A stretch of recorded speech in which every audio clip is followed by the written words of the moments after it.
Today is Wednesday, September 29, 2021. Roland Martin Unfiltered, broadcasting live from the University of Texas at Arlington, where I'll be speaking here on campus in a couple of hours. On today's show, streaming live on the Black Star Network, fallout continues when it comes to the failure of the Senate to pass the George Floyd Justice Act.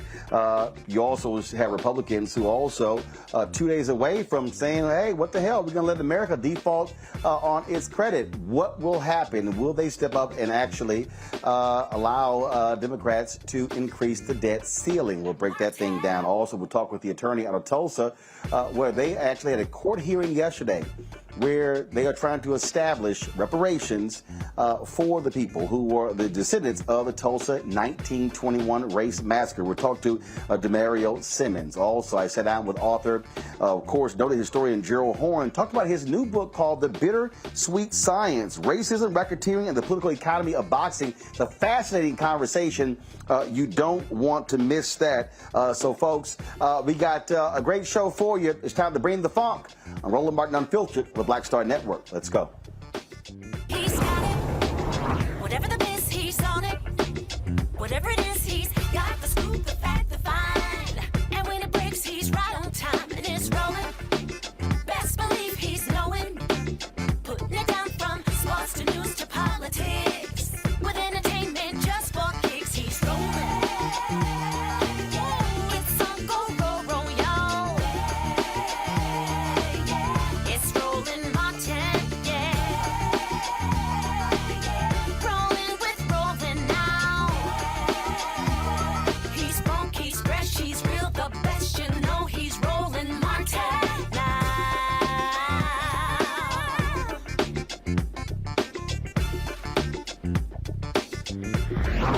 Martin. All right, folks, welcome to Roland Martin Unfiltered here on the Black Star Network. South Carolina Senator Tim Scott continues to assert that he was not going to support a George Floyd Justice Act that actually limited or cut funds for police. Democrats continue to insist that was not the case. You had a couple of police unions that came out yesterday with a strong statement saying there was nothing in the bill that actually said that. And so I actually reached out to Senator Tim Scott. He cited several sections in the bill. He said he was going to have his staff send me a copy of the bill. That was last night. I'm still waiting. I'm still asking, where is it in the bill where he asserts funding was going to be cut, which he keeps saying is to defund the police? I can't find it. Maybe my next guest knows what he's talking about. Linda Williams, she, of course, is the president of NOBLE, the National Organization of Black Law Enforcement Executives. She joins me now from Nashville. Linda, glad to have you on the show.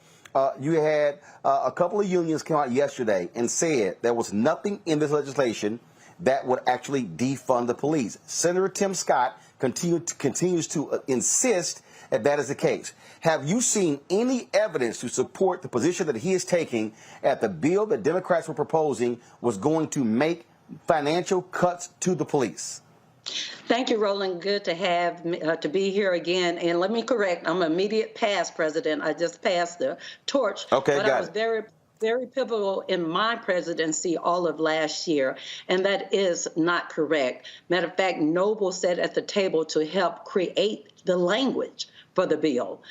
We concur with the IACP and FOP that was never the language. Additional funding has been given, and a matter of fact, for training and accreditation and even other data collection initiatives. So that is not correct. The Democrats nor anyone that sat down talked about defunding the police.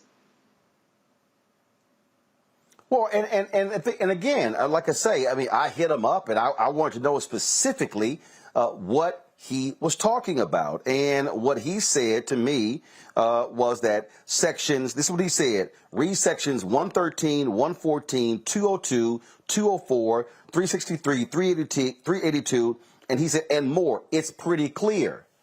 I'm still waiting on his team to actually send me the bill to actually see that. But I said, I'm still confused. You keep saying it's clear. How these unions, though, are saying that's not true. I think they would be probably more inclined to make it clear they will not support something that actually cuts funding. So what is he talking about? And that's a good question. I am glad that other major organizations have spoken up so they don't think that it's one-sided. I don't know all of those numbers, but I'm very familiar with the bill. Matter of fact, as the national president of the National Organization of Black Law Enforcement Executives, we tried repeatedly to call Tim Scott's office, and he never returned the call. I sat at the table with Cory Booker and even worked on legislation and, op-eds with Sheila Jackson Lee. We're very, very much on the same page, and where he comes from left field to use this as a stall tactic, it's just not fair, and it's not true, because it's not any language that was created and that we worked to put into the bill.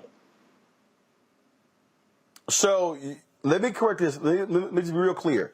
You're saying that the National Organization of Black Law Enforcement Executives reached out to Senator Tim Scott to sit with him to discuss this bill, and his office never returned Noble's calls.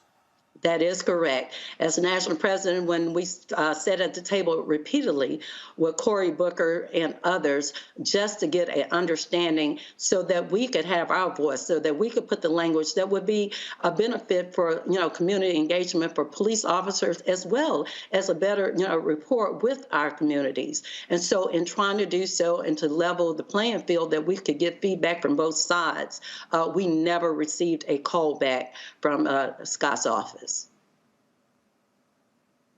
So what do you think should happen now? You have the White House that says they are going to move forward with an executive order, but the reality is, according to that statement yesterday from these other unions, they said there needs to be a national standard when it comes to policing, so you don't have this patchwork of different rules and laws from different states. So even though you have the executive order, you still need the enforcement of the law. What would you say to Senator Tim Scott, Senator Cory Booker?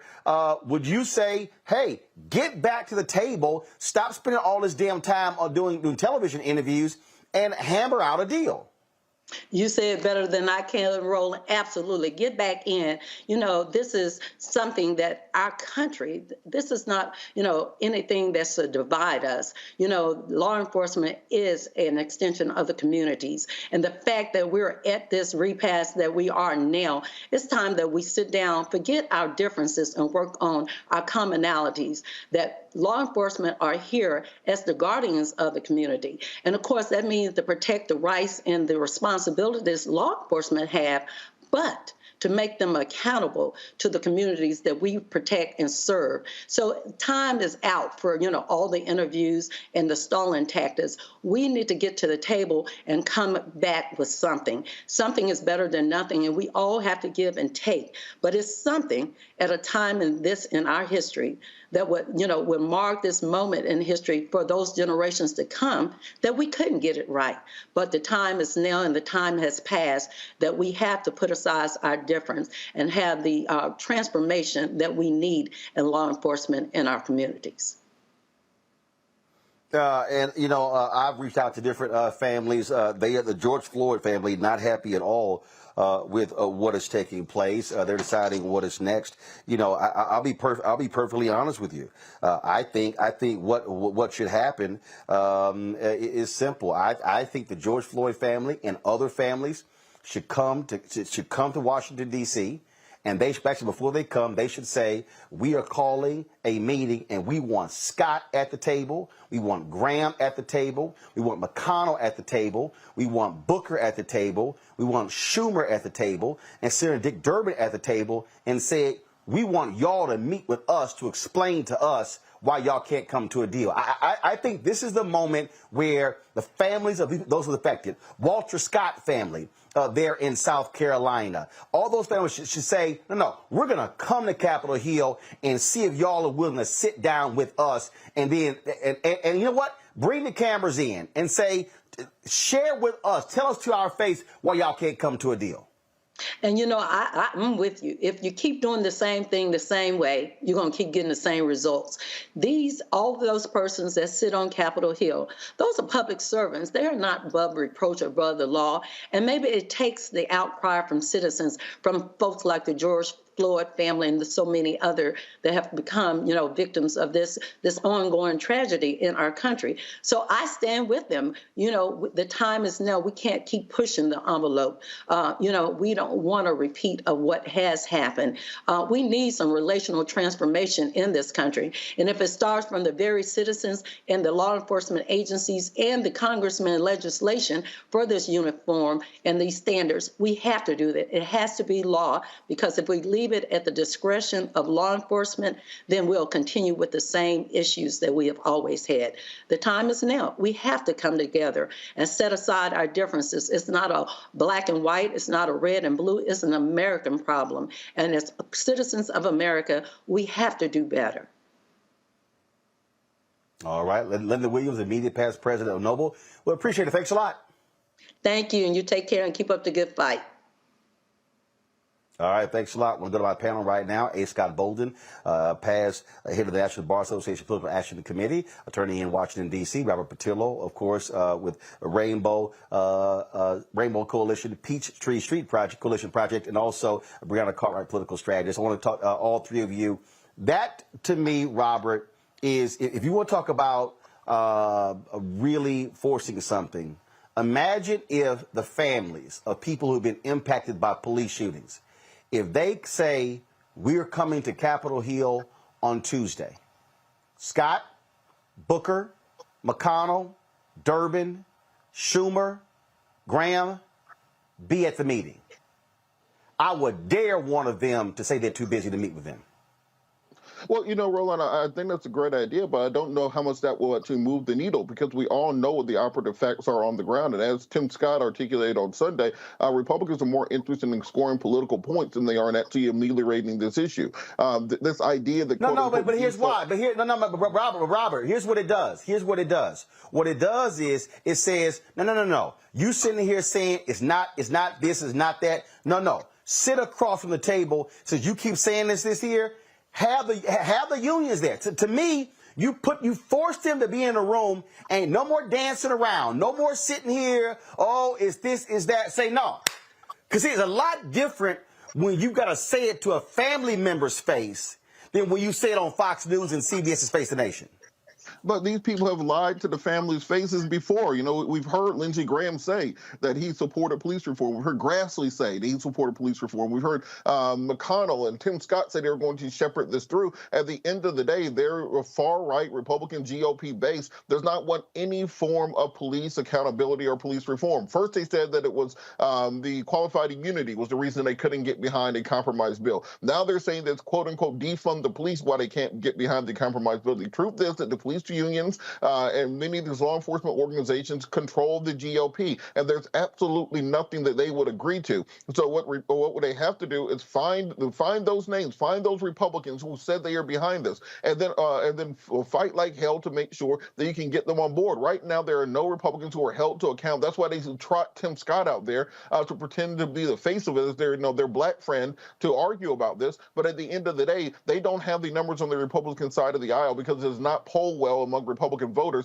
This whole back the blue thing is very strong on the GOP side, and they think that anything that will help minority communities or help African American communities, frankly, that will help poor white communities who are also the victims of police brutality is a negative for them. And also, they do not want Joe Biden to have any wins on his record going into the midterms. Let's understand the GOP benefits through recalcitrance, that the government shuts down and the COVID numbers go up. If the economy crashes, if you can't get police reform, you can't get voting rights done, that helps them in 2022.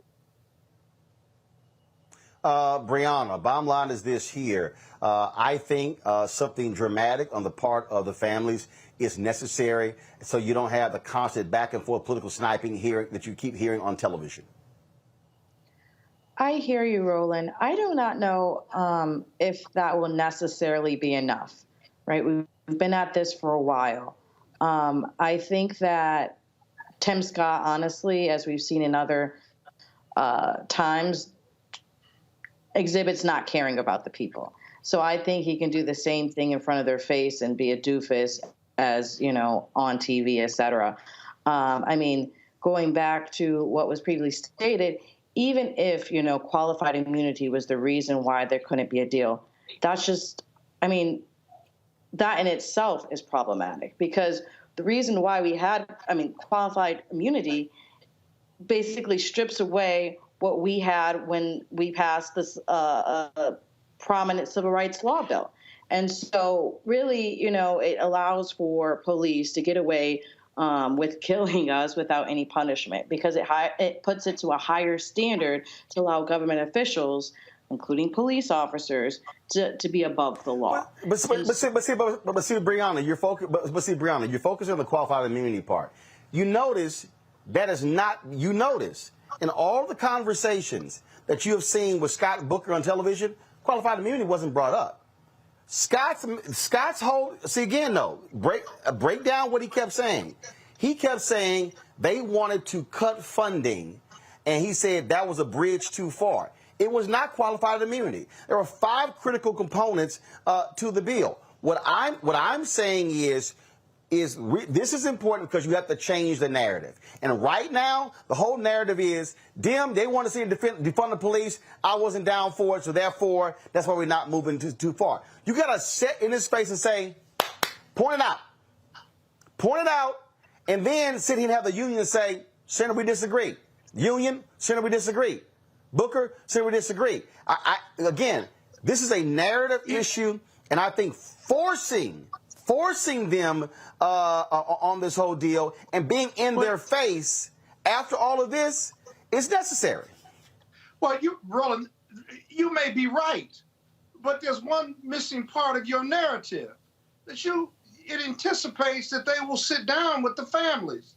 The GOP has no interest in sitting down with the families. Scott, I'm gonna tell you right. Do you know, Scott? Let me tell you how awful it would look. I'm telling you, this is how awful again, and this is why you do it. You do it, okay. The visual. What I'm talking about, you have the visual. Imagine. No. But Scott, follow me here. This is what I'm talking about. I'm talking about narrative. I'm talking about putting on Front Street. If you have a visual of 10, 20, 30, 40, 50 family members walking up those steps on Capitol Hill, going into a meeting room, cameras are there, Democrats on one side of the table, and you waiting to see Republicans show up.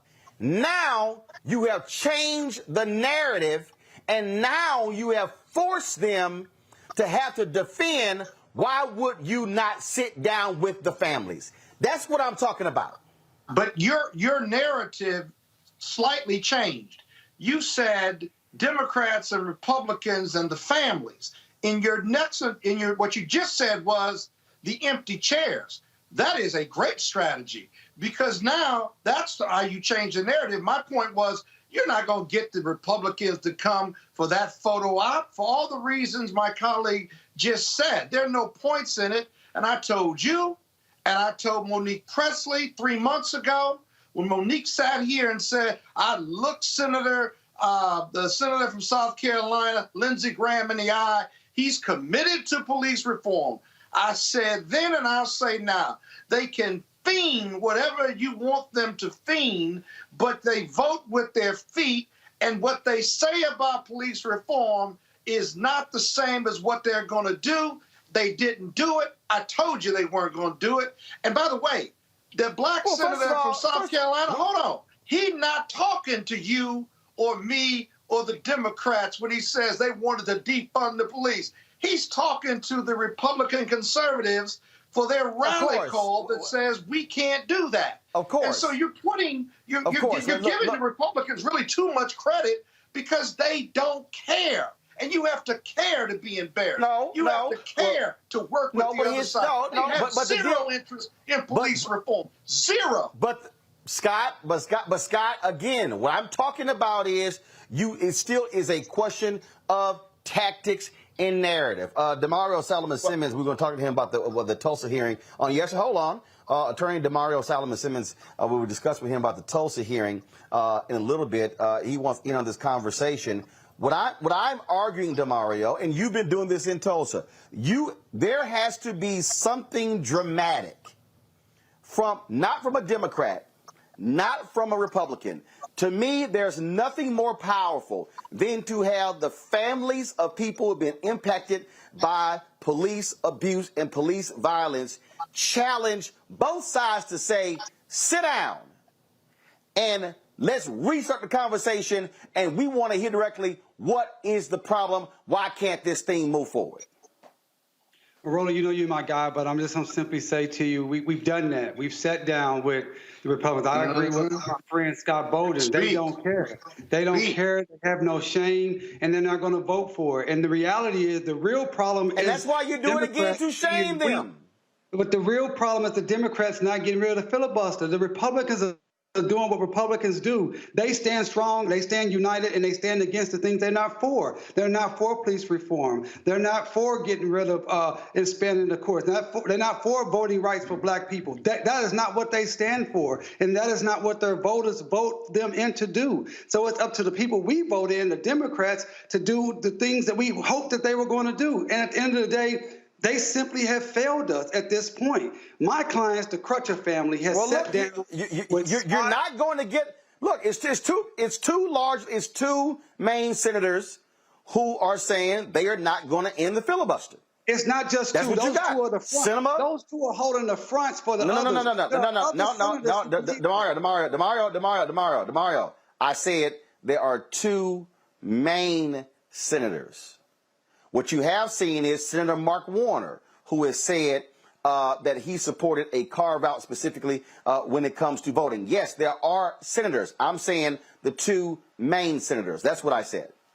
Well, I agree, and we got to continue to fight. That's all we can do. We got to continue to push the envelope. I'm just saying that these particular Republican senators and elected officials, they have no incentive, as Scott said and the other panelists said, they have no incentive to do the right thing because their voters don't want that. Their voters they don't mind us being killed in the street. They don't mind us being mired in the court system like we are right now in several of my cases because of qualified immunity, which makes it so difficult to be able to not only hold the police accountable, but it causes our cases to be on hold for years as the court waits on making a determination. They don't care about that. So I'm not saying we don't continue to try, we don't continue to do everything we possibly can, but these guys have sat down, my clients have sat down with Lindsey Graham. They sat down with Senator Scott. We sat down with other members of the GOP and had these passionate conversations, the tears, why this is important, and heard them say, we believe in this, we want to help you,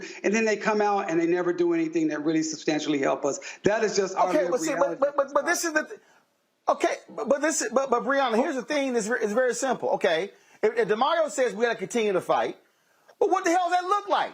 Okay, what I'm arguing is continuing the fight. So what does it mean, continue the fight, if I'm saying we don't challenge them, we don't get in their face? That's a part of continuing the fight.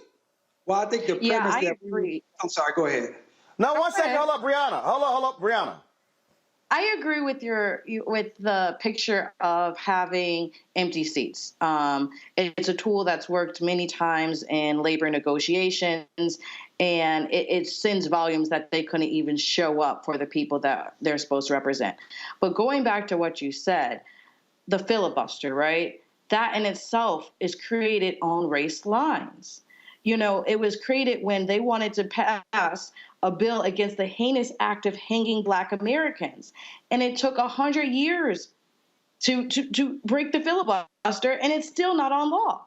So the filibuster came into place to ban these civil rights legislations. And so going back to what this is and going back into what I was stating, I know that you said that they didn't talk about it, but qualified immunity, that once again was after the end of the Civil War when Congress passed a key Civil Rights Act. All these things that are blocking us from not dying in the streets is based on creating things to prevent it from going forward through race. And so they have Tim Scott there as a token, as a Black man, saying, oh, this is going to be bipartisan, and see, we have Black people as Republicans, which is a whole nother story.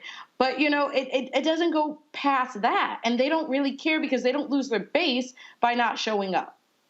And Bolden said it okay, right. So here's the deal, Rob. Okay, Rob. So here you go, Roland. So, okay, Robert. So here's the deal. Watch Okay, this. no, hold on. No, Scott, hold on. So, Robert, if we say keep fighting, what does keep fighting look like? Well, look, Roland, I'll give you for what you. the GOP, What does keep fighting look like?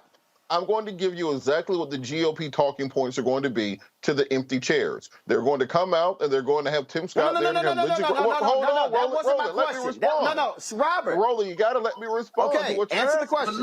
Let him talk, Roland. Let him talk.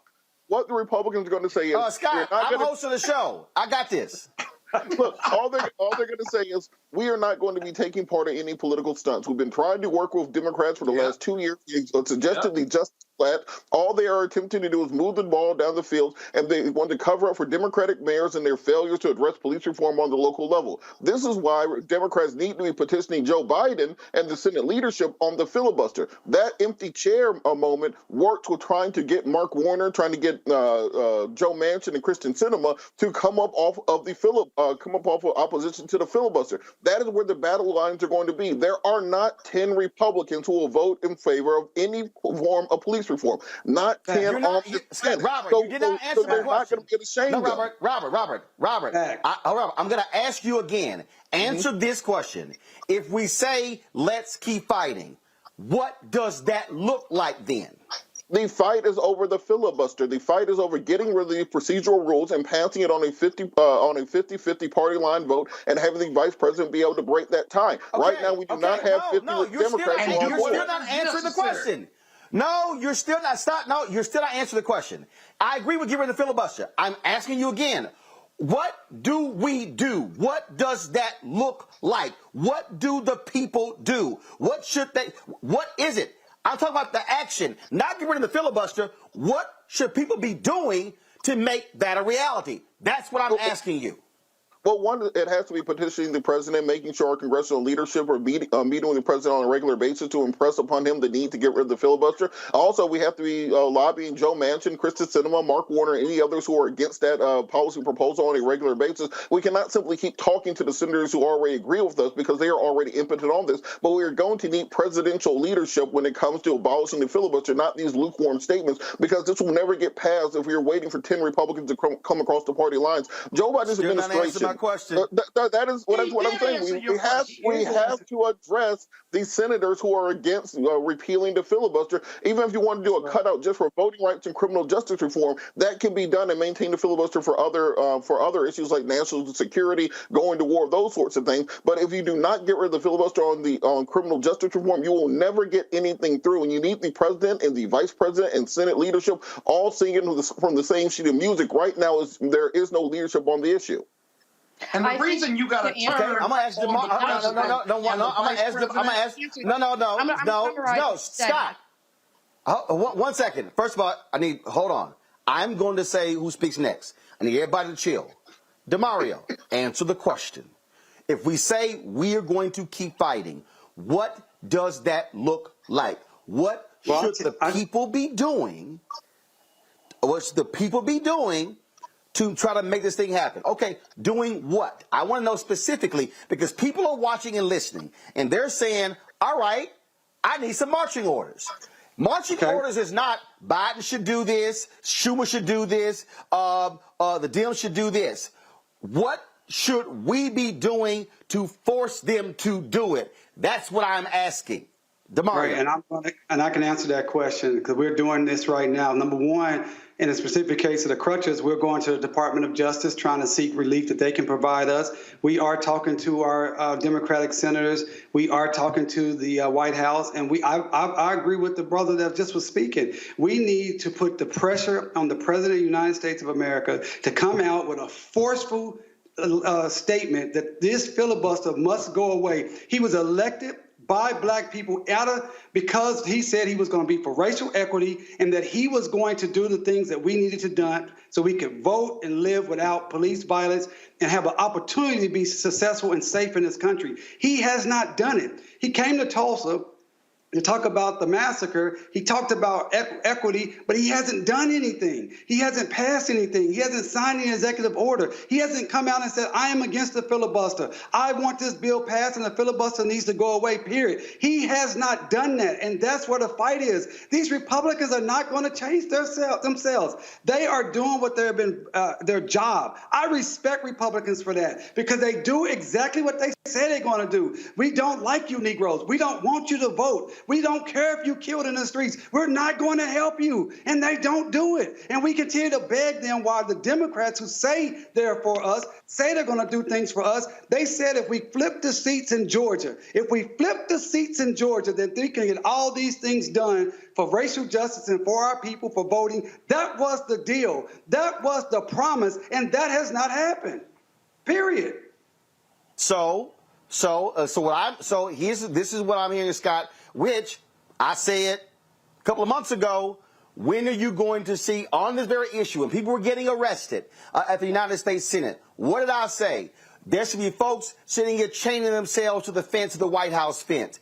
That is, wherever Biden goes, he is seeing those voting rights activists. He is seeing those folks demanding George Floyd Justice Act.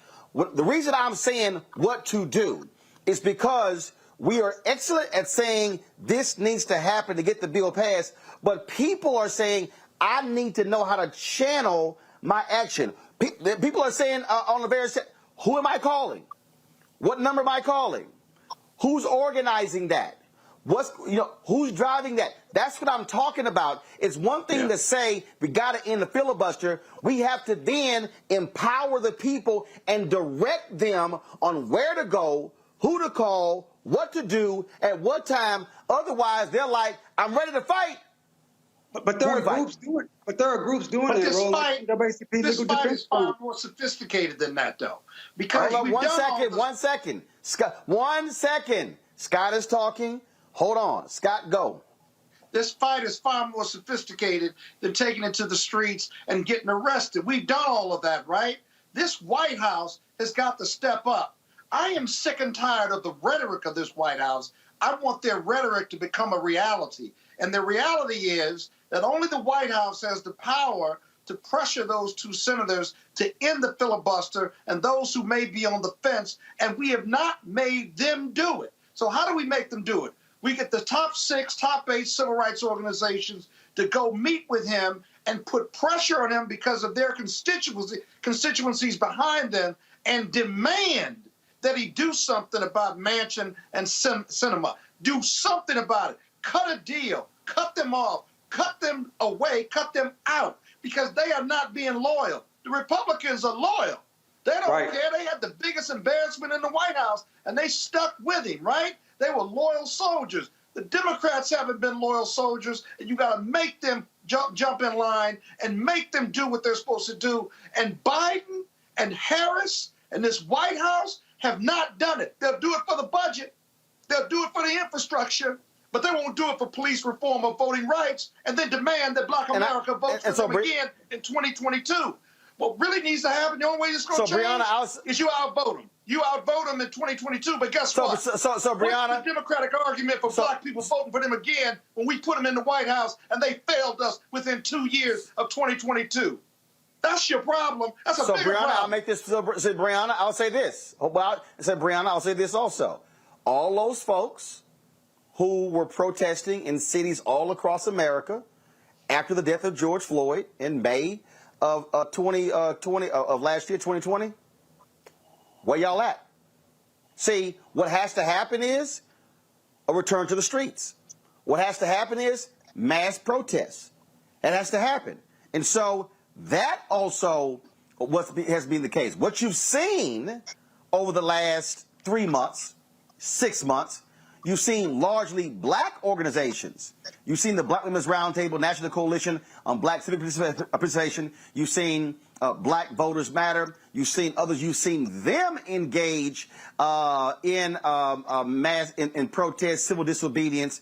What you have not seen are the hundreds of thousands and millions who were saying justice for George Floyd, as they say, where you at? Brianna?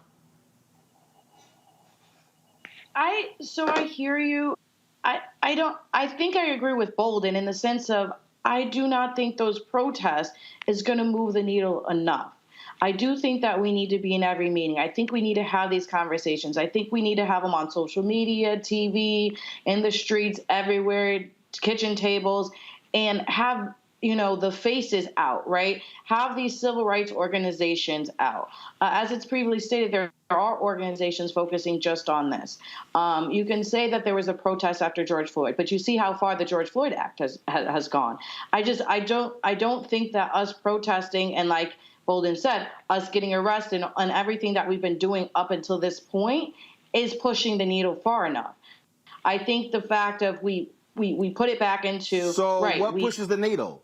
So what pushes the needle? I think if we collectively come together and state one statement and show the numbers within that, and that they can lose their job, and literally show, okay, this is not working. This is who we're going to replace you with. Are you going to do the job or not? But that's actually what mass protest creates. See, what they really they like when we go away. They like when it gets quiet. They like when people are not mobilizing and organizing. What they are afraid of is when folks mobilize and organize. Let's be real clear. The White House is not afraid to meet with civil rights organizations. Hell, they already met with the NAACP, Sharpton, the Urban League, LDF, Lawyers Committee, A. Philip Randolph. They already met with them. What they don't want to see, they do not want to see hundreds of thousands of people mobilizing in the streets in the cities across America. That's not what they want to see. And all I'm saying is they ain't got no problem with nice, cute clothes meeting, but they do not want to see folks showing up. But here's the deal, though. You ain't voting until this election. You're not. You ain't voting until the election. And you're protesting. You're not just having a sweet meeting with them. You're protesting your constituents. You're bringing them outside the White House, but you're protesting the White House. You're not protesting police reform or voter rights. You're protesting Biden for not doing what he's supposed to do and said he would do. That's a very different protest and a very different meeting. So what I'm saying is this here, because this is what I travel all around the country, and this is what I get wherever I go, DeMario. What do we do? That's what I get. When I'm on airplanes, when I'm renting cars, when I'm going places, people say, what do we do? Where do I go? What do we do? And that's the piece right there. And here's the deal. Everybody can't go to a meeting in D.C. And so now it's a question of, okay, who are the 10, 12 senators we're talking about? Okay, is it Coons? Is it Coons? All right. Who's mobilizing in his state? Okay? Who the folks moving on Cinema in Arizona? Who the folks moving on Feinstein in California? Who the folks moving on Warner in Virginia? That's what I'm talking about. So what I'm saying is we've got to give our people direction on who to call, where to go, what to do, because they're saying, I'm ready, but ain't nobody giving the call. DeMario, go ahead. I think that that is happening, and I think there are many groups that are doing that. And I think we've shifted this conversation exactly where we need to be. We were first talking about trying to sit down and embarrass the Republicans, and we've decided that that is not the play. But the play is to focus on President Joe Biden, who is the leader of this country, who was elected by black folks, saying he was going to do and get these bills passed, and also those senators, those Democratic senators who need to step up. I would also personally like to hear more even from the senators from Georgia. Senator Warnock and Senator Ossoff. I want to see more from them, getting out there, getting in and saying that Joe Manchin, you can't do this. Look, last week, as you know, Roland, or 2 weeks ago, I was in D.C. We were trying to meet with the DOJ.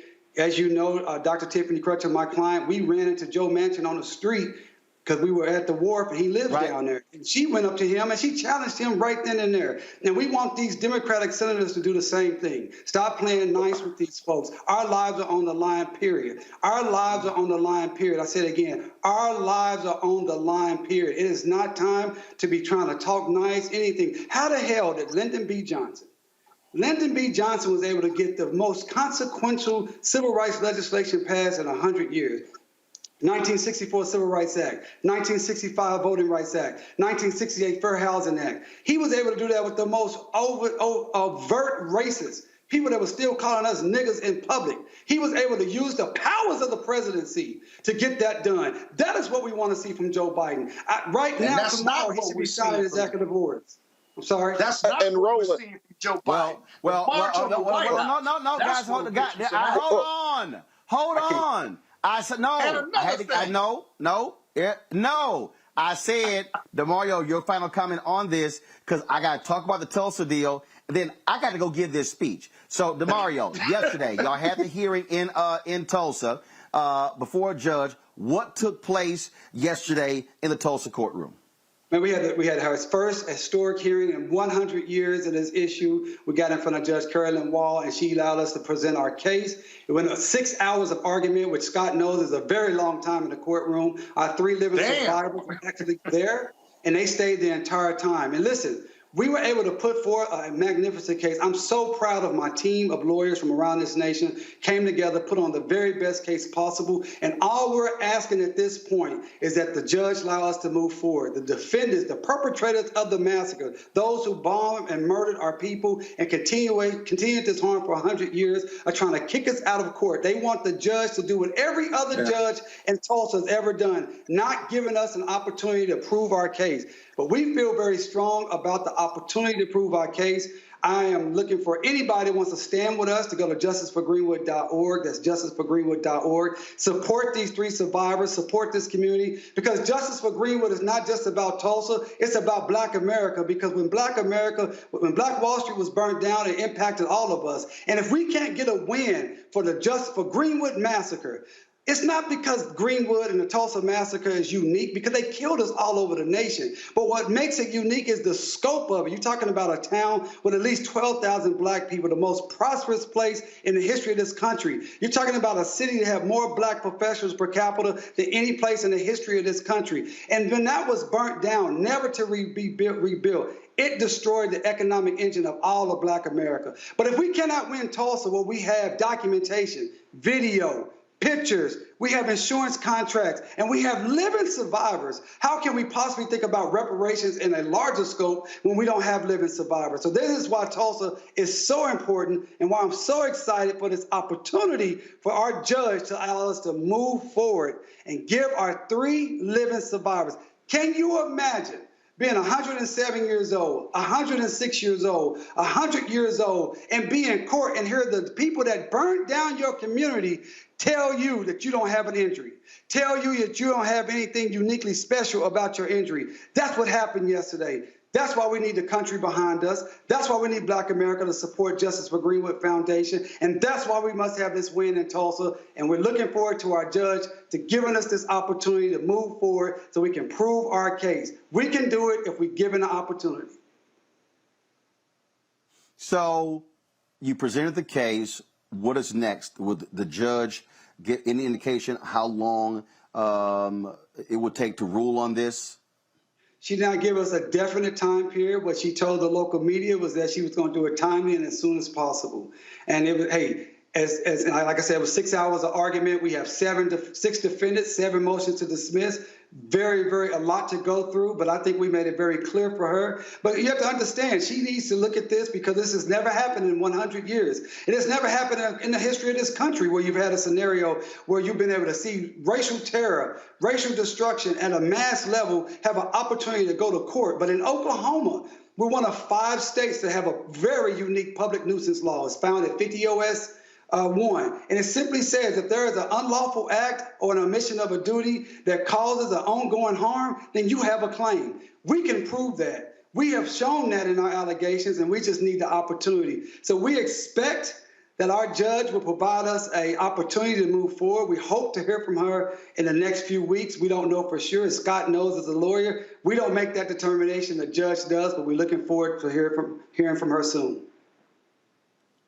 All right, Mario Simmons, we certainly appreciate it, man. Thank you so very much. Roland, thank you for everything you do. For that, and we'll be following that as well.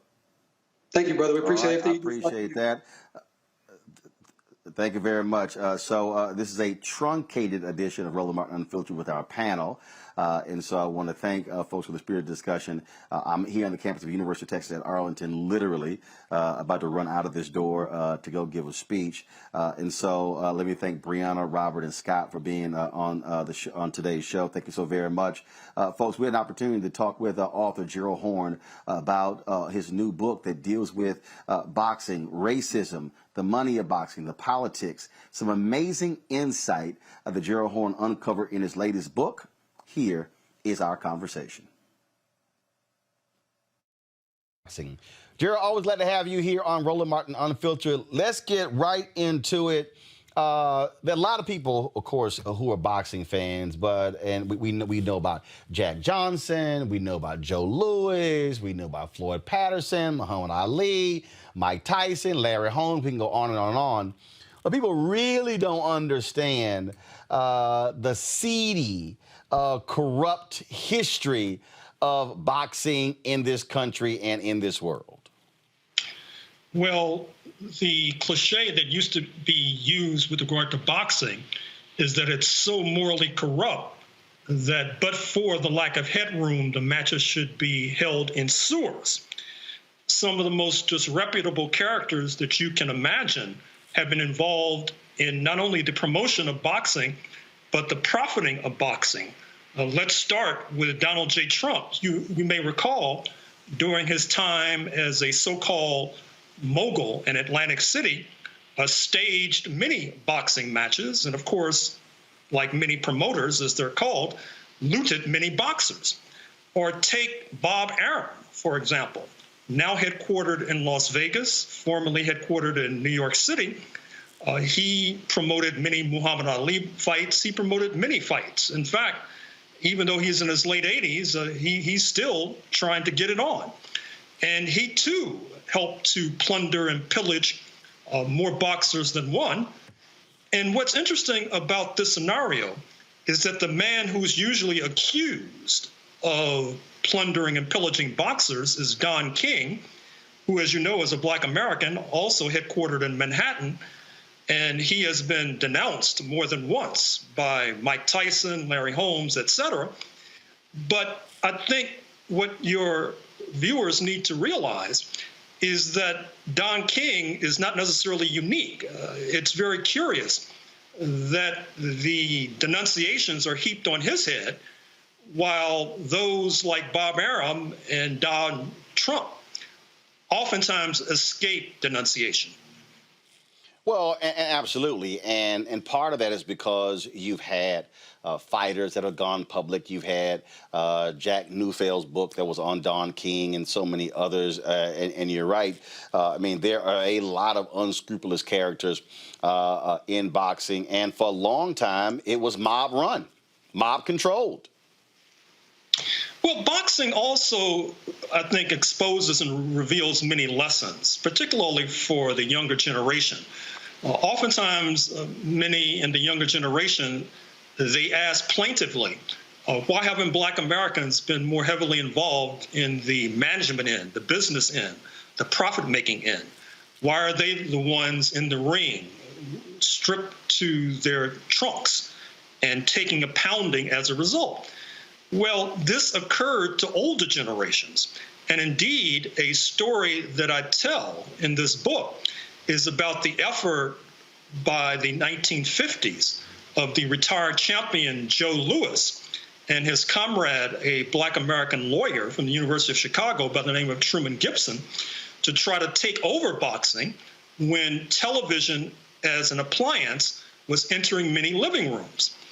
But what happens, number one, is that in order to get involved in the promotion of matches in Chicago and New York City, Madison Square Garden in particular, they had to cross paths with organized crime.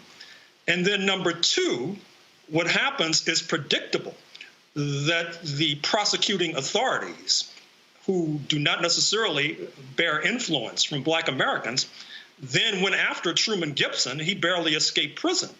And I think one of the lessons that folks should take away is that it is all well and good to have capital and invest in a business, but you really need to have some sort of influence with the district attorney or the U.S. federal attorney, because I guarantee and assure you that your competitors and peers will, and by means mostly foul, they will then be able to unleash the prosecutorial authorities on you, and you will be lucky to escape prison.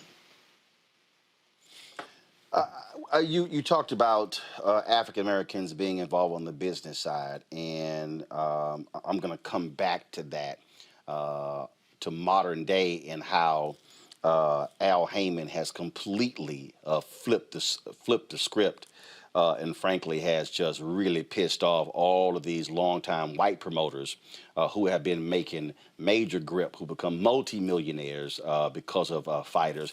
I'm going to deal with that in a second.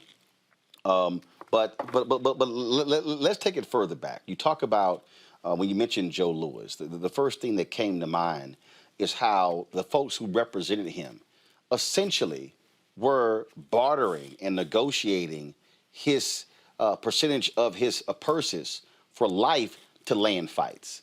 And all too often, you had managers who controlled so many aspects of these fighters that a lot of these black fighters were left penniless and broke. And really, first of all, is it correct to say that Muhammad Ali, even though he had to deal with Arum and King as well, in many ways flipped the switch, if you will, on how boxers took control of their whole apparatus? Talk about that. Well, Muhammad Ali, the erstwhile Louisville Lip, who, as you know, is catapulted into prominence as a result of the 1960 Olympics in Rome, where he emerges triumphant, and then in a startling series of bouts with mob-backed Sonny Liston, he is proclaimed heavyweight champion. And then he turns the tables when he announces that he's a member of the Nation of Islam. And I think that connection should not be downplayed, because in my estimation, in my telling of the story, the Nation of Islam gives Muhammad Ali a certain kind of backup, more specifically, the Fruit of Islam gives the heavyweight champion Muhammad Ali a certain kind of backup. And therefore, he has a cadre, he has a core of men behind him who are willing to back him to the hilt, which obviously became necessary when he told Uncle Sam that he was not going to be drafted and conscripted to go fight in Vietnam. And there was a systematic and concerted effort to deprive him of his ability to fight in the ring and earn gigantic purses. And then he did another 180-degree reversal by becoming a kind of performer. On college campuses, for example, he acted in a number of movies, for example. He had a off-Broadway stage production, for example. And so Muhammad Ali, to a certain degree, was able to escape the snare that had gripped so many fighters. And you mentioned Joe Louis, who had to pledge a certain percentage of his earnings to a Euro-American champion in order to get a bout with him, which was not necessarily unusual. Or take Henry Armstrong, with roots in Mississippi and St. Louis, who pound for pound, as used to be said about Sugar Ray Robinson, may have been the greatest fighter of all in terms of the number of championships he held simultaneously. His contract was traded from mobster to mobster, which obviously did not leave him with a high standard of living. And speaking of which, I start off the book talking about Bo Jack, B-E-A-U Jack, who was a star fighter of the 1940s. And it's striking how he learned how to fight, because during the era of slavery, and in fact, after the era of slavery to a certain degree, for the entertainment of slave masters and then their descendants, they would have these battle royals, where 8 or 9 black men would be blindfolded and placed into the boxing ring and told to go at one another, and whoever emerges triumphant receives a prize of some sort. Well, Bo Jack of Augusta, Georgia, proved to be a startling success with the so-called battle royal, and that's how he became an expert fighter. But the punishment and the pummeling that he absorbed obviously reduced his ability to earn another kind of living, not to mention reducing his life chances. And so after he was forced out of the ring, and after earning a considerable sum, he wound up in Florida, shining shoes. And this was not necessarily unusual for these black boxers, because one of the reasons that the book is called The Bittersweet Science and not The Sweet Science, which is the term that's oftentimes appended to this sport, is because many black boxers suffered so tremendously in order to barely earn a living, in order to basically feed their families. You talked about, and obviously in that part there, the racketeering part. Let's talk about the racism part. We can go back to Jack Johnson. Man, white folks lost their mind when this brother, and describe for people, because first of all, boxing today is such a sad state. And really, boxing that we know it, you rarely get the kind of attention that you used to. People now used to look at the UFC, which is a different type of fighting. But boxing, just like horse racing, back in the day before television, boxing and horse racing were two of the biggest sports, bigger than football. Basketball didn't exist, bigger than baseball. The print journalists really told the story. So you had to rely on radio and these print journalists to really understand. So you have these larger than life characters. But white folks in America, ooh, they lost their mind when that black man beat the hell out of that white man and became the boxing champion. Well, Jack Johnson, the so-called, the man who induced the Great White Hope, which was the name of a Broadway play, then a movie starring the great actor James Earl Jones portraying Jack Johnson on the silver screen. And as the title suggests, after Jack Johnson, born in Galveston, Texas in 1878, became the heavyweight boxing champion by 1910, you are correct to suggest that it induced a certain amount of hysteria. Because recall that this is the era of lynching. This is the era when a black man in particular could be lynched for a trivial offense, such as malicious eyeballing. That is to say, you could look at a person the wrong way and wind up burned at the stake. And here you had Jack Johnson going into the boxing ring in Reno, Nevada in 1910 and becoming the heavyweight boxing champion shortly thereafter by beating his opponent, who happened to be a so-called white man, into submission. In other words, Jack Johnson was rewarded for doing something. If he had done it outside of the ring, he might have been lynched or murdered. So obviously this injected a certain amount of hysteria into the body politic. You had black people, after Jack Johnson was victorious, being lynched themselves for celebrating to enthusiastically. This was also the era when cinema was becoming more widespread, and the film was captured on the film of the match was captured. In fact, you can probably go to YouTube and see it today.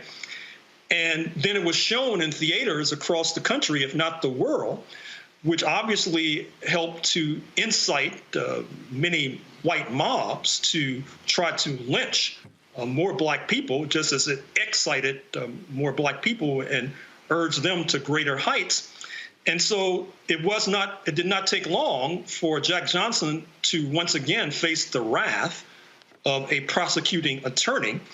And he was prosecuted successfully for violating a law that said it was illegal to take a Euro-American woman across state lines for reasons of so-called white slavery. Now, actually, this woman was a paramour of his, which brings up another story, because one of the reasons why Jack Johnson incurred so much wrath in a white supremacist society was his tendency to consort and mate with Euro-American women. And by the way, he didn't give a damn. Joe Lewis. He didn't give a damn. He was like, oh, Joe Lewis, y'all don't like a black man with a white woman? All right, I'm going to go get me several.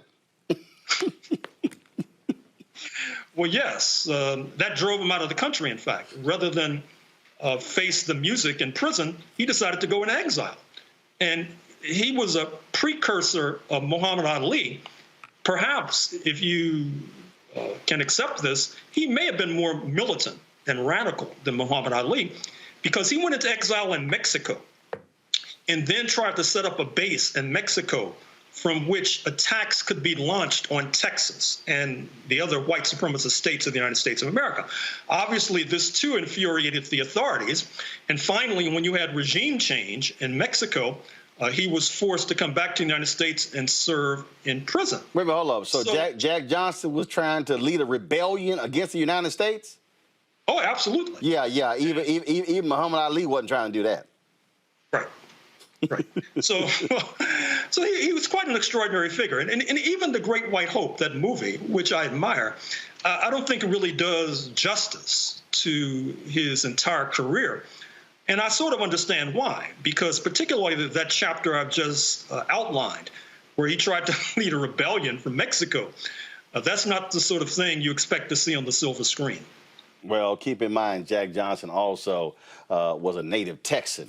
And that's so, right. So that sort of plays, we black Texans are a bit rebellious. So I understand. Yeah, more rebellious than I think even black Texans realize. Mm-hmm. I mean, can I add a vignette about some new revelations about Juneteenth? Yeah, go ahead. So, I'm working on this book that would have been published now but for the pandemic. So we all know about Juneteenth, June 19, 1865. Supposedly General Granger shows up and tells the Negroes that they're free. But what's downplayed is that he was accompanied by 75,000 so-called colored troops. And why did he need so much backup?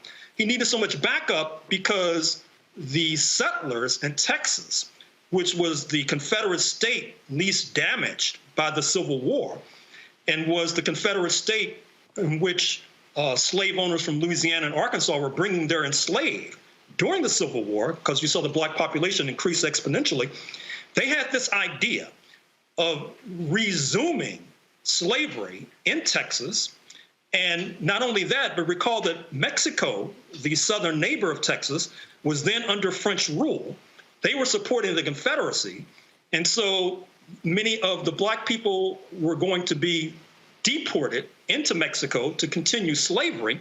Jefferson Davis, the head of the Confederacy, he was captured after the fall of Richmond trying to escape to Texas so he could lead this rebellion. And so these 75,000 black troops then became a hammer against the French troops in Mexico, against the Confederates in Texas, and helped to save the United States from resuming the U.S. Civil War under a different guise. Wow. And that I actually had not heard that. Where'd you discover that? I've been spending a lot of time doing research in the past few months during the pandemic, reading microfilm on lockdown. U.S. State Department reports from Mexico, for example. Also, excuse me if I'm going on too much about this. No, go ahead. But, I keep telling you, Gerald, this is a black-owned show. We good. Go ahead. We can talk about black stuff. We good. Okay, so the French in Mexico had brought African soldiers from Algeria, which they had colonized in 1830, and also from Egypt and Sudan, which they deeply influenced, thousands and thousands to Mexico as backup. And that's why General Granger needed these 75,000 so-called colored troops, because this was going to be, pardon the expression, another battle royal that was going to unfold. And the man in charge of the Confederate effort, Matthew Fontaine Maury, M-A-U-R-Y, who until last year had a statue in his honor in Richmond, Virginia, he was the mastermind of this plot to continue slavery. And by the way, even before then, he had this other diabolical plot of deporting all the black people. This is before the U.S. Civil War, deporting all the black people to Brazil. And that plot was also thwarted, which helps to explain why we are now in North America speaking English and not in Brazil speaking Portuguese. Wow, that is some deep history right there. When you talked about just the deeply embedded racism, it is still stunning in boxing. It is so American. It is so American. It is so white American, historically speaking, to how they would treat Joe Louis, how they would demean black people. But when it was time to fight the German, now we're all Americans. It is sort of like, black soldiers fighting in World War I, fighting in World War II, fighting in Korea and Vietnam. You're an American. But when you bring your black ass back to the United States, you a nigga. And that's really, and I need people to understand that, because it still exists. The Olympics. No, it's the flag. No, put those things aside. It's the flag. It's the flag. It's all about country. You put country first. Well, hell, hold up. If it's all about country, well, make it about country when I come home. And that existed in boxing. How these racists would just love and adore watching Joe Louis and other black boxers in the ring. But I'm sorry, you can't come into this restaurant. You can't come into this store. You got to go through the kitchen. I mean, all of that stuff. That to me is just, it is still mind-boggling to imagine living through that and dealing with that and that contradiction. Well, just as a footnote, I'm sure you've heard the story about how longtime NBA All-Star Dominique Wilkins, a Black American star, who, of course, star for the Atlanta Hawks. Hall of Famer. A presumed celebrity in Atlanta. He was turned away from a restaurant recently. And I think it was in Buckhead, which, as you know, is trying to secede from Atlanta because I guess they don't want to live under a black mayor. But with regard to Joe Louis, you are correct. Recall that he had these significant fights in the 1930s with the German fighter Max Schmeling. And he lost one of those fights, 1-2. But what's remarkable is that Joe Louis then went on to raise money on his own dime through promoting U.S. war bonds. When the United States was in a war with Germany, he did yeoman duty and yeoman service for the United States government at its time of need.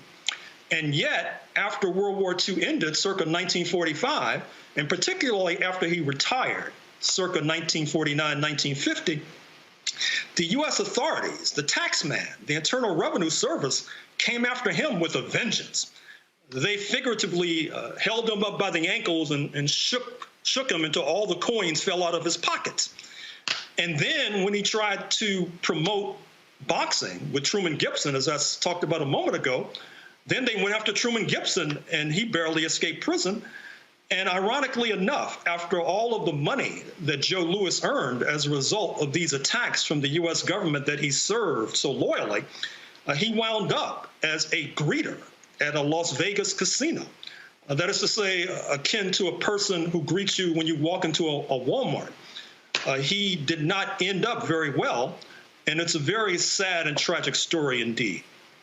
When we think back to the early days of boxing and going through the 60s, were there any African Americans who are unheralded, who we don't know about, who are doing amazing things that don't get the credit, don't get the attention? And again, because when we think about, again, boxing, it's, again, I can go on the line. They can talk about, again, Sugar Ray Robinson and Joe Louis, Jersey Joe Walcott. They can talk Muhammad Ali, Sonny Liston, and there are a few others. But were there, unknown characters who really were cultural warriors who we really should know more about? Well, I'll have to bring up Truman Gibson again, because in some ways he was the Don King of the 1950s. Where was he from? Except he didn't get paid like Don. Where was he from? Don King got paid. Right. I mean, some of the deals that Don King was involved in, they still boggle the imagination. I mean, multi-million-dollar deals on a regular basis. Truman Gibson had the smarts and intelligence and managerial competence of Don King, but during the 1950s, he was not able to get paid like Don King. And in terms of boxers, I'd once again bring to your attention some in the sub-heavyweight categories, because the heavyweights tend to get all the publicity. Yep. Of course, Floyd Mayweather exempted. I'm speaking of the predecessors of Floyd Mayweather. Not only a boxer like Sugar Ray Robinson, who you mentioned, who, as you know, was oftentimes viewed as the greatest fighter of them all, but those who were in that same chronological era, boxers who I've mentioned, such as Henry Armstrong, Bo Jack, and going back to the turn of the century, Joe Gans. I think if there are any youngsters in your audience who are budding boxers, they really should study Joe Gans, G-A-N-S, because a lot of so-called scientific boxing was based on what he developed over a century ago. And basically, you probably can find books and perhaps even movies that demonstrates his scientific way of boxing. And as a matter of fact, Jack Johnson, in some ways, patterned his boxing style after Joe Gans, G-A-N-S. You mentioned you mentioned Don King, and I dare say, when you talk about it again, I am not vouching for Don King. His family, they reached out to me to record a video for his 90th birthday party to include in it. So it's coming up soon. So I got to find out things I have even recorded and send it. But he really did muscle in on the action. And man, he pissed off a lot of white folks in boxing because he used his mouth and his moxie at a time after the civil rights movement that you had this whole say it loud, I'm black and I'm proud. And he really changed the game, if you will, and became a force to be reckoned with. And these white promoters had no idea how in the hell it happened. Well, it's interesting about Don King and his ability to muscle his way up into the top of the pyramid in terms of boxing. A moment ago, you mentioned Jack Newfield, the late journalist out of New York, former columnist for the Village Voice, now defunct, who wrote a scathing and scalding book attacking Don King. But what was striking about Jack Newfield's journalism is that for whatever reason, he tended to not scrutinize Bob Arum, who was Don King's major competitor. and major peer. In fact, I recall when I was in New York doing anti-apartheid work in the 1980s, and Bob Arum had brought these boxes over from apartheid South Africa, because that's a major part of the story that I tell. And we tried to get Jack Newfield to do a story about it. He wouldn't do it.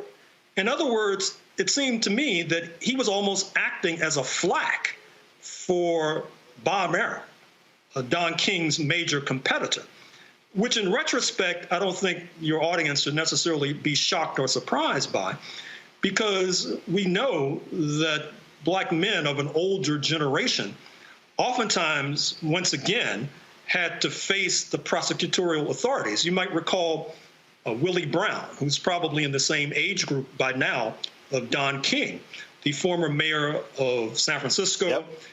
a mentor of not only Gavin Newsom, but Kamala Harris. Yeah, Willie is in his early 80s. Sorry? Yeah, Willie's in his early 80s. Don is 90. Yep, go ahead. Okay. Yep. So when he was Speaker of the Assembly in California, the authorities basically enacted term limits so that he had to leave the Assembly. That's why term limits came to California, to get rid of Willie Brown. And he was so notorious in terms of being able to elude the prosecutors that you might recall that in one of the Godfather movies, Willie Brown plays himself. Godfather 3. Yep. Godfather Right. 3. where he plays himself as a politician who's able to elude the authorities. So you know you're notorious when you get to play yourself in a movie and acting, which you actually do in real life. And therefore, what happened to Don King was not necessarily unique or peculiar to Don King. It was the lot and the fate of any black man in particular who was trying to climb the greasy pole of success. We talked about the racism and racketeering part. Explain what you describe as the political economy of boxing. What does that mean? What that means is that economics is political. I think that's the sub-theme of what I've been trying to explain thus far. That is to say that the fact that Bob Arum did not have to face as many prosecutors or investigators as Don King was obviously a political decision. Likewise, who is able to earn money and who is not able to earn money is an economic factor. And so when you merge politics and economics, you come up with political economy. That is to say, it would be a myth and, in fact, misleading to suggest that economics stands alone. Economics inevitably is integrated with politics. You saw that just a few days ago when ProPublica revealed that many of these billionaires, Warren Buffett, Jeff Bezos, Elon Musk, they're able to evade taxes, while people like me are paying taxes up the yin-yang. In other words, they're able to accumulate wealth as a result of the Internal Revenue Service, which is a political agency, an agency of the U.S. government, not being able, because of various regulations and rules, not being able to extract taxes from them that would then go to healthcare, education, et cetera. That's what we mean by political economy. So let's talk about. I want to move it forward to. We talk about power behind it. What Al Heyman has done. First of all, this brother gives very few interviews. I mean, like literally, he does not do interviews. He was a concert promoter. Folks who might remember the Budweiser Superfest tours, that he was the force behind that. And so then what he did was he purposely did not call himself a boxing promoter. He changed the language as well. And the reason Floyd Mayweather has the riches that he has and how he's been able to earn the money, because it was Al Heyman, in his brilliance, who went to Floyd Mayweather and said, you know, you're the one who's making the money. You're the one who's promoting your own fights. You don't need Bob Arum to promote your fights, and he comes off making 30, 40, 50, 60, $100 million. If I'm correct, it was a $750,000 buyout of Floyd Mayweather's contract with Bob Arum. And it was Al Heyman's suggestion to buy himself out of that contract that completely changed Floyd Mayweather's world. I dare say, with all of these names, and even with Don King, and I think if you mention all of these people, I believe that 50 years from now, 100 years from now, if the question is raised, who was the most influential individual in the history of boxing, I would say it was Al Heyman, because he completely flipped the script and changed the game, and he wasn't about attention. I mean, I'm telling you, if you Google him right now, you might come across one or two interviews. He does not go public. He is a stealth figure. You are correct. And in fact, the only way I know about Al Heyman is that I read the Los Angeles Times on a regular basis. And a few years ago, there was an article about him. You are correct to suggest it's very difficult to find information and documentation about Al Heyman. And I think that's a very wise decision, because when you are flamboyant, as Don King is, when you are oftentimes portrayed in the headlines, like Don King used to be, that really only attracts the sharks and the barracudas and the vultures, and attracts those who want to take you down. And because Al Heyman is not necessarily a household name, I think that helps to facilitate his escaping negative attention, at least thus far. Although it would not surprise me that as a result of our talking about him, that some prosecutor looking to get notches on his gun belt might be going after him. But even this last Floyd Mayweather encounter in the ring with Logan Paul, I understand that as a result of the fee and side bets that Floyd Mayweather made in favor of himself, that Floyd Mayweather might have walked away with millions of dollars, millions and millions and millions of dollars from that one celebrity fight, so-called. And so, once again, I think that Floyd Mayweather, probably more than most, knows that he owes a lot of his wealth, if not the better part of his wealth, to one Al Heyman. And I think, and the reason I think, again, I think the reason why I say Heyman is so important is because, one, he was successful in getting these black boxers, and he manages other boxers as well. But the key was to get a black boxer to understand, really more so than and differently how King did it, because obviously what Don King did is he caused a schism between Mike Tyson and his white management team, and King played on that, talked about racism, and black folks doing business together, stuff along those lines, and went on to totally screw Mike Tyson. But what Heyman did was to get the boxer to understand, you're the one who's actually in charge. Look, my job is to be a facilitator, but I'm not the one who is the overlord of you. And so by doing that, it completely shifts the game. And he's able to, I mean, again, the contracts that he has brokered with his own, he literally has his own boxing series. Not just, hey, I signed a deal with this network for my fighters. I mean, creating his own division. And yes, there are critics, but I just think the genius of Al Heyman and how he was able to do it, and it has caused, because remember, we used to always hear about the Duvas and the Arams of the world, and they were always these larger-than-life figures, and there was always these stories on them to a certain extent. I remember Butch Lewis as well. You also had, and of course he's going to get mad at me, he's escaping me right now, Riddick Bowe's manager. Why is he escaping me? He's been on my show. Oh, Rock. Yeah, Rock Newman. But I really think from a business standpoint, I wouldn't be surprised. And people always talk about a Harvard review class, a master class. Damn that. HBCU should do a master class on Al Heyman. The problem is Al don't talk, but literally the business genius of what he is able to, how he was able to go from being a concert promoter to now being the most powerful figure in boxing, and as an African American, is stunning. Well, you are correct, and I salute him for being able to fly under the radar for so long. It must not be easy to do so, but I will say this: if he is listening or watching, I would hope that at some point he would do a book. Because like the rest of us, Al Heyman won't live forever. And it's very important to pass on the lessons that he's learned to an upcoming generation, so that an upcoming generation can profit from his obvious intelligence.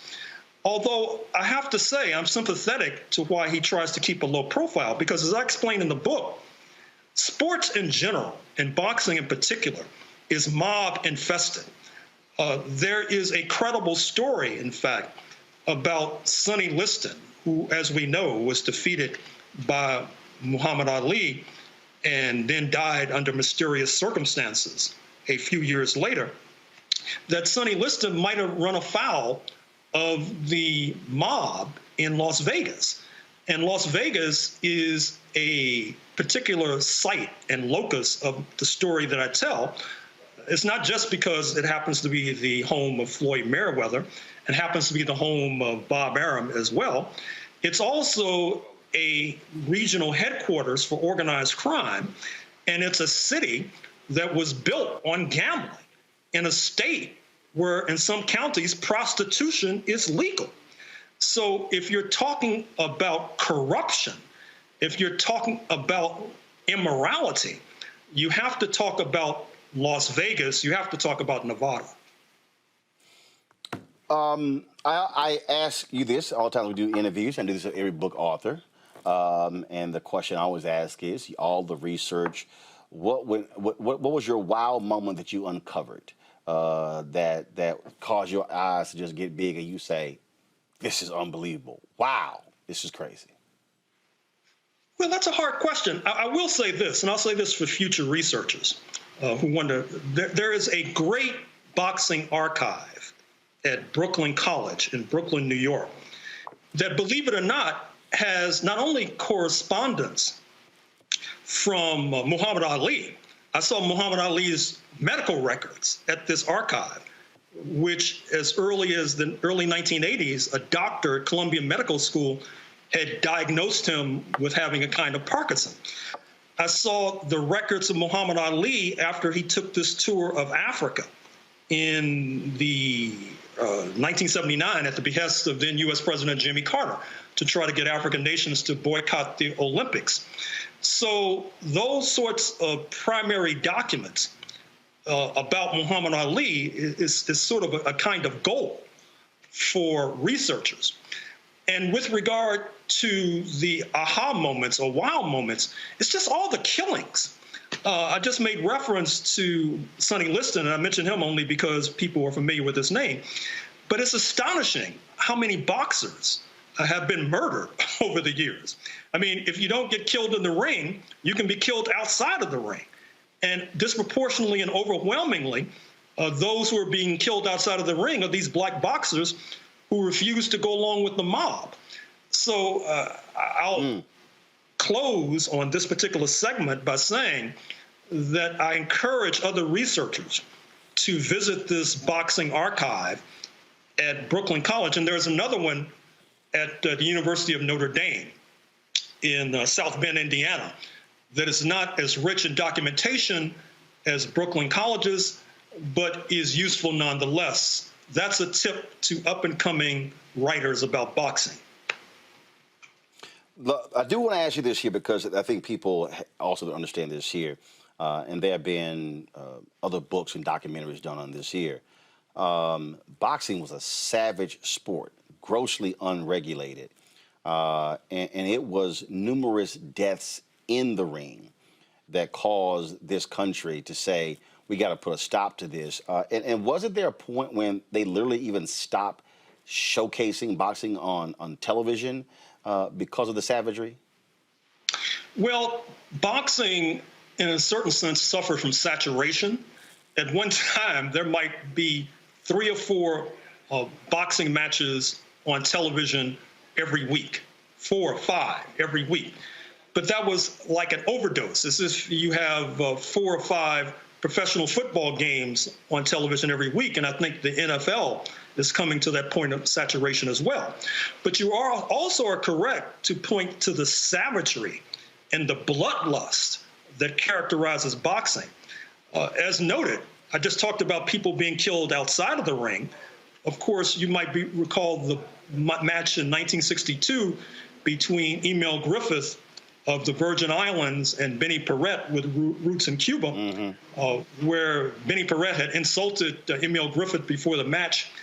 And when they got into the ring, Emil Griffith systematically executes Benny Paret. He dies in the ring. And the referee does not stop the fight, amazingly enough, as the crowd is cheering for more. It's almost like the Roman gladiators of old, when those men who were so unfortunate as to have to fight lions and then would be eaten as the crowd would cheer. That's what we were dealing with not so long ago, and to a certain extent even today. Well, you're absolutely right, and that's how sort of people looked at it. And then, I mean, you had Congress that actually took action, not only dealing with that, but also there was a bill named after Muhammad Ali that also was there to protect the interest of boxers. Yes, there have been efforts at reform. The late Senator John McCain of Arizona took this up as a personal project to try to force through federal boxing reform. Larry Holmes, by the way, has also been quite vocal on the question of reform of boxing, but the interests are much too powerful. And then there's the deregulation.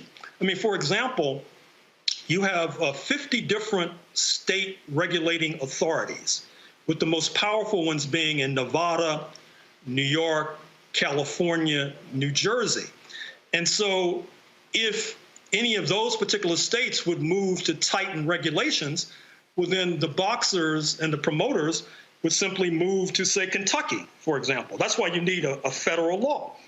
And of course, boxing, to a certain extent, has been outflanked by these other kinds of pugilism, UFC, for example, which John McCain described as human cockfighting, Thai boxing, for example. In some ways, the lust of the audience for blood is now being slaked and stoked, not by the kind of boxing that we grew up with, but by UFC and various kinds of martial arts.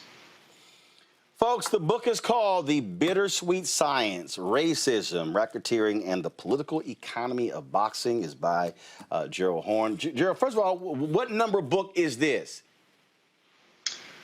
I don't know, maybe 34, 35, something like that. I don't know where in the hell you find all the time to write these books. I don't. My Lord, between the research and the writing, but we've certainly enjoyed your work. There's so many other books by you that we've talked about that I've told folks to actually buy, and so I think I'm probably responsible for some nice royalties that go to you. We talk about your books enough. You are correct, more than you realize. Well, that's why we have this show. I've read many of them, not all of them, and still reading them. And I'm definitely going to check this one out.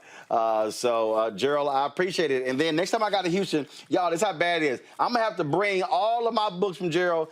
And he's going to have to sign them all. I have a whole shelf of just for signed books. I'm going to have a whole separate suitcase for Gerald's books for him to sign. Gerald, I appreciate it. Thanks a bunch, folks. And of course, y'all, he's professor at University of Houston in my hometown. And I'm sure your students get a kick out of learning your class. But you probably make them do a whole lot of research.